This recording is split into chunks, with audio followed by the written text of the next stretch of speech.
Okay, this is not quite part two of the Seth Rich murder, and I'm just talking about the murder right now. I'm not actually doing any conspiracy theories as to Seth Rich actually being the DNC leaker.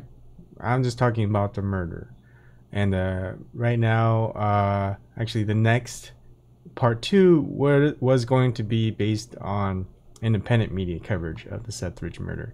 I guess this can be part of it. I'll just call this part 1A. And what I want to focus on, the one claim, is that investigators believe, and this is the Fox 5 report. This was posted on July 11th, 2016 at 1:51 p.m. and updated on July 12th, 2016 at 12:32 a.m. This is written by Marina Morocco of Fox 5 DC.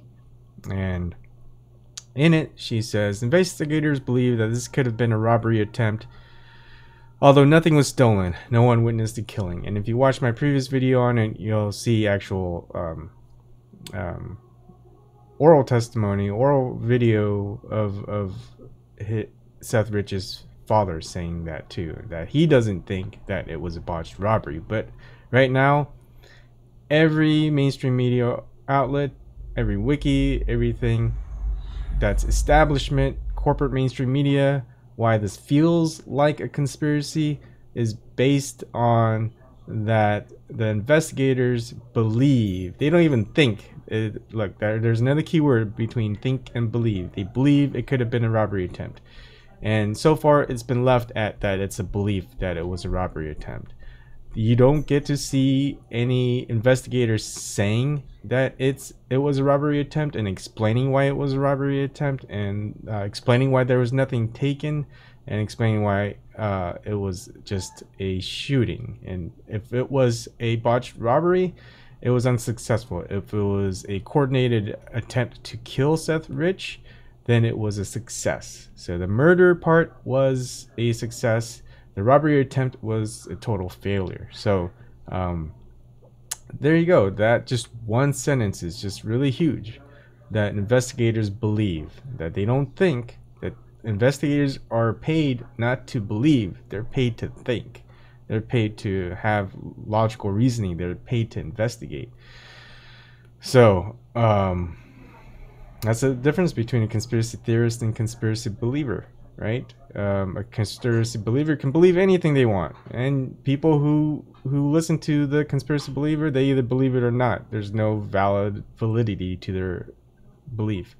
But in conspiracy theorists, there are questions, there's investigations, there's thought processes, there's reasoning, there's a whole bunch of things.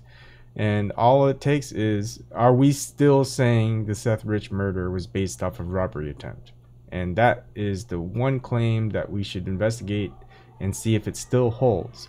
If someone should talk to the Washington D.C. police and ask them why, if they still think or believe that it was a robbery attempt and it was a robbery attempt that turned out and he was killed because of that, why? What points them in that direction as to that? And then there's a whole bunch of other stuff, as he had bruises, and you can listen into why he had bruises, and he was fighting them, and there's a delay of him leaving a known area, and then what it should have taken 20-30 minutes to walk to get to his place, it was actually an hour or two later that when he was actually reported that he was shot by these cameras. So that's it.